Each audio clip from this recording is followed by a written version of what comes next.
Our Tia Sri, totally 35 students are get the graduation for our school. So all the students and the parents, give a clap for me, for those students. நம்மெல்லாம் படிக்கையில் BSc அந்த degree படித்தாதான் graduation certificate வாங்குவோம். ஆனால் இப்போல்லாம் பார்த்தீங்கன்னா KG முடித்தோன்னா origination டே அப்படின்னு சொல்லிட்டு ஒரு certificate கொடுக்குறாங்க. ஸோ நம்ம காலத்தில் நம்ம வாங்காட்டாலும் நம்ம பள்ளியில் படிக்கிற பிள்ளைங்க, நம்ம சொல்லிக் கொடுக்குற பிள்ளைங்க வாங்குறப்ப நமக்கு இன்னும் பெருமையாக இருக்குது, நம் பள்ளிக்கு பெருமை.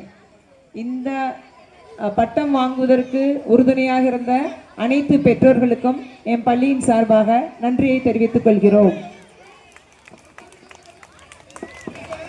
மாணவ செல்வங்களை அனைவரும் கைத்தட்டி உற்சாகப்படுத்துமாறு கேட்டுக்கொள்கிறோம். மழலை செல்வங்கள் அனைவருக்கும் வாழ்த்துக்களும் பாராட்டுக்களும்.